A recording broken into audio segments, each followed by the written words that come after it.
Je suis avec Marielle Frick au salon Be Happy, qui est styliste et également coach, si on veut. Et ce qui est intéressant, car on voit déjà que vous avez une façon de vous habiller qui est assez étonnante. C'est un peu minimal par certains côtés, mais c'est intéressant. C'est-à-dire qu'on voit quelque chose qui est en train de se fabriquer, en quelque sorte. Et vous me disiez que quelque part, on peut apprendre beaucoup de choses sur la façon dont les gens s'habillent, et on peut aussi les aider beaucoup à repenser leur habillement, Oui, y compris très jeunes, en fait. absolument. Dès l'âge de 10-11 ans, on se rend compte que les enfants sont sensibles à leur image et ont envie de faire des choix qui ne soient pas simplement guidés par le regard de leurs parents. Donc j'interviens auprès d'enfants, jeunes adolescents on va dire, dans le cadre souvent d'anniversaires où les parents me font venir pour créer une animation sur l'image de soi.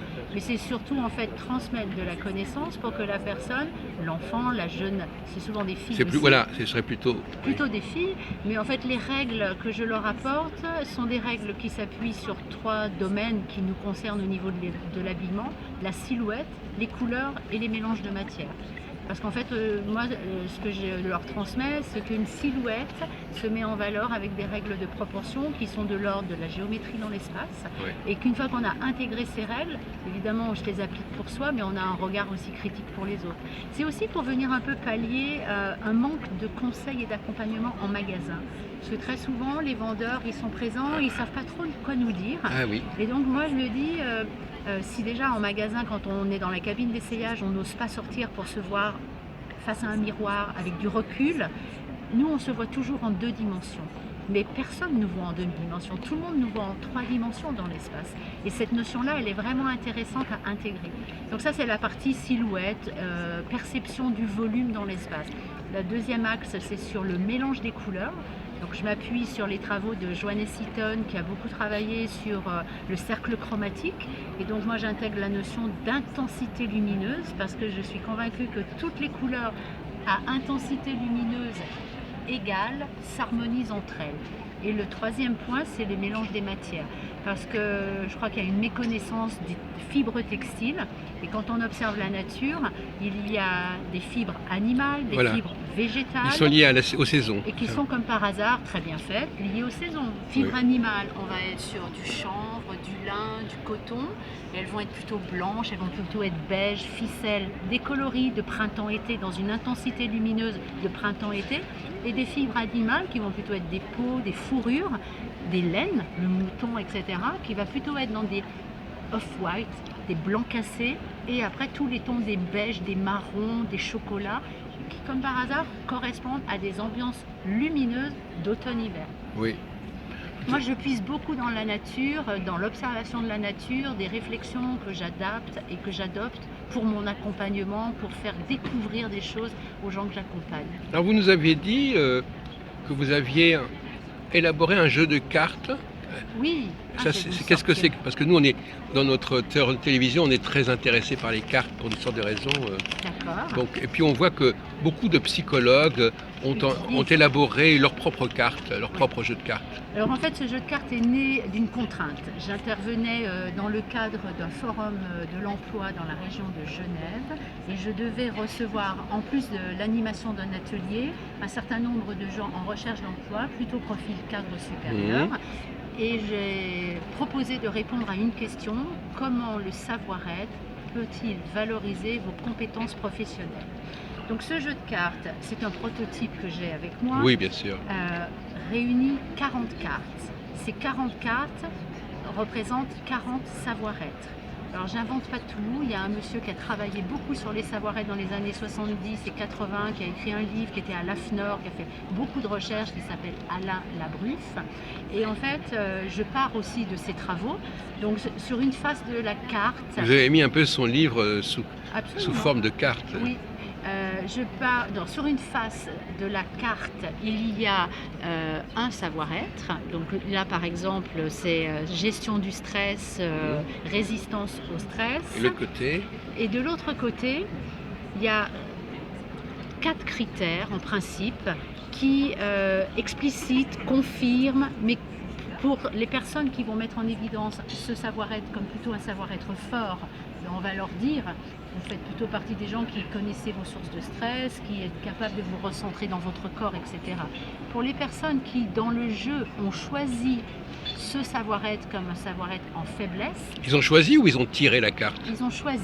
C'est-à-dire Dans qu'ils le ont, cadre ils ont de pris, cette ils avaient expérience- il y avait toutes les cartes sous les yeux et ils ont pris Absolument. cette Ils ont carte-là. choisi. Parce qu'il y avait aussi la méthode qui consiste à On est carrément bien tirer. d'accord. Oui. Alors la deuxième méthode, elle est envisagée, c'est-à-dire que sur ce jeu de cartes prototype, les deux faces sont remplies.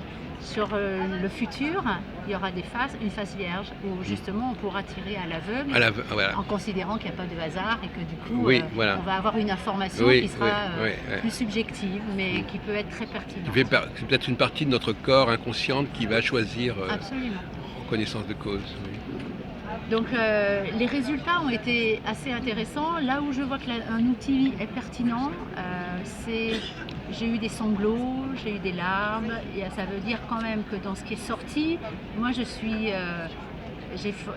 été formée à Paris 8, donc on est toujours dans une dimension assez factuelle et empathique. Et vraiment, quand je lis ce qui sort, je relate à la personne, je lui transmets, mais sans filtre analytique ou quoi que ce soit. Et quand c'est juste, souvent les personnes d'elles-mêmes ont une émotion, une larme, un sanglot, parce que je pense que ça vient toucher juste.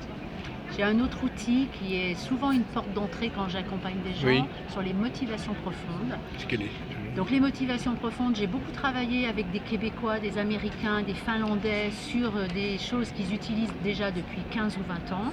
Et cet outil est un tableau où on va mettre en comparaison des motivations profondes deux par deux.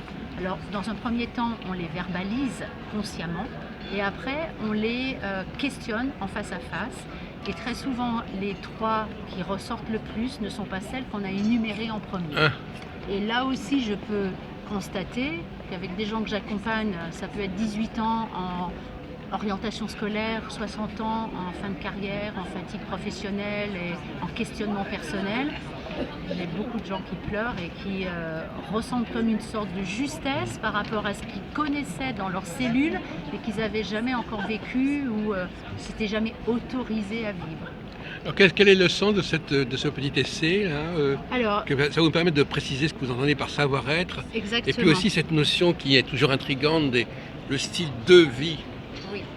Oui. Alors, l'idée de cet essai, c'était de poser un peu la définition de ce que j'entends par savoir-être. Il y a très peu d'écrits sur cette notion de savoir-être. Justement. Moi, je trouve Il y a que... le bien-être, mais il n'y a pas le Exactement. savoir-être. Ouais. Pourquoi j'ai fait un thème de recherche sur le savoir-être? On nous transmet des savoirs et des savoir-faire et le savoir-être est complètement absent de la pédagogie et de l'éducation. On nous vend énormément de choses autour du bien-être. D'ailleurs, ma première expérience en tant que formateur a été dans un univers lié à la cosmétique et à un spa de luxe où je pensais que le savoir-être devait transpirer de partout.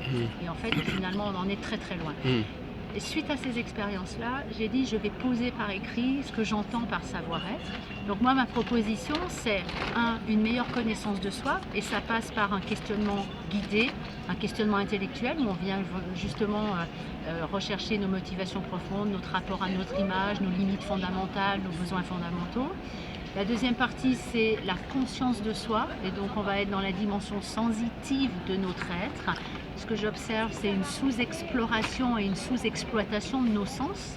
En entreprise, c'est important, parce que par le regard, par l'écoute, on peut être amené à déformer, parce qu'on a des filtres liés à nos croyances, nos limites, nos conditionnements, ce qu'on a observé dans une situation, et parfois la manière dont on la relate et on l'interprète peut être préjudiciable.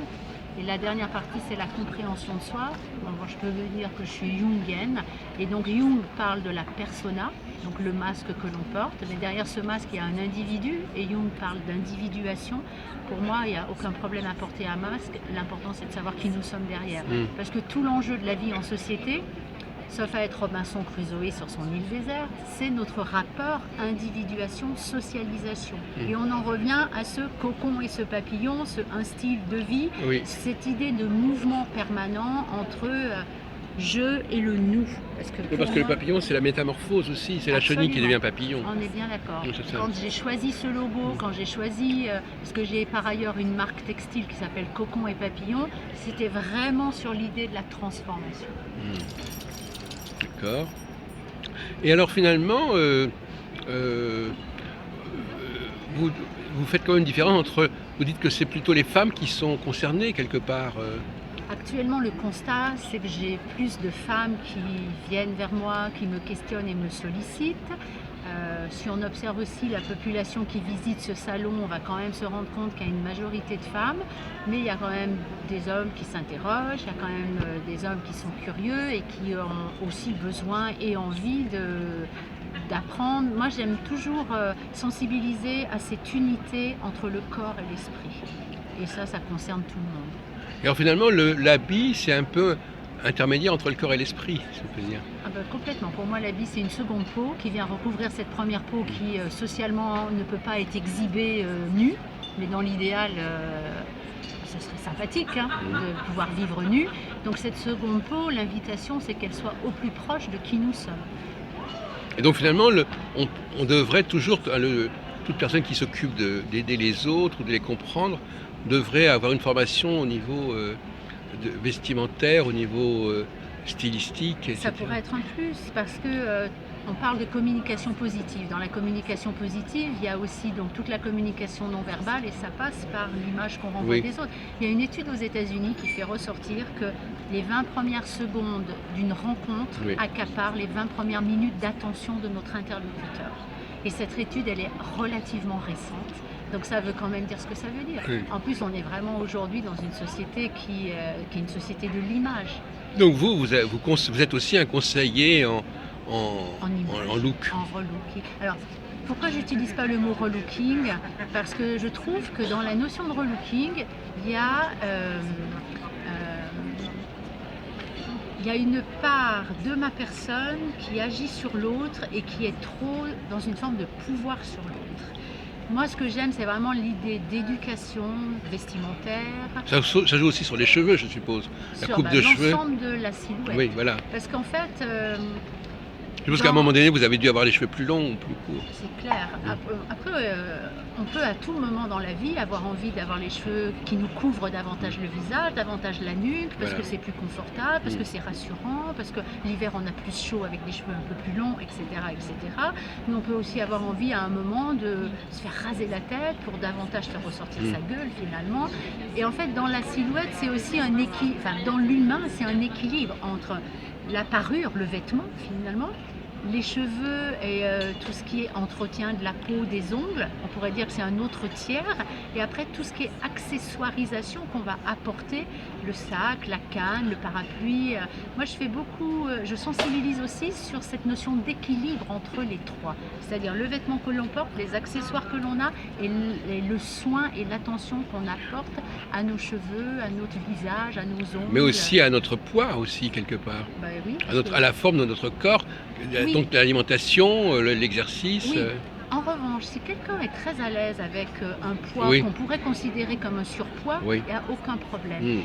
Le problème vient quand il y a une souffrance. S'il n'y a pas de souffrance, moi j'invite les gens à ne pas faire des choses, enfin à pas évoluer. S'ils sont bien dans leur peau... Oui, vous retrouvez un habillement correspondant à en revanche, leur volume. On habille tout le monde. Toutes les silhouettes, quand on réfléchit avec cette notion de proportion dans l'espace et de géométrie dans l'espace, n'importe quelle silhouette est belle à habiller.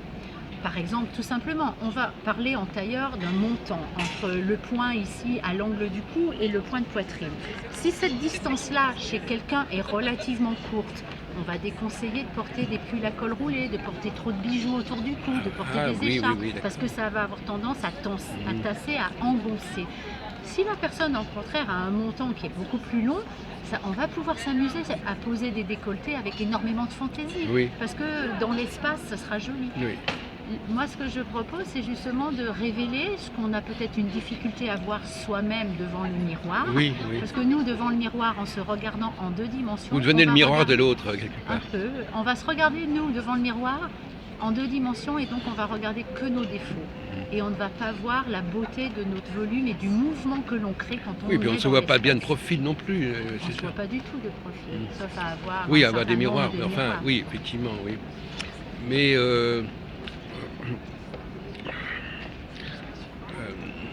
le, bon,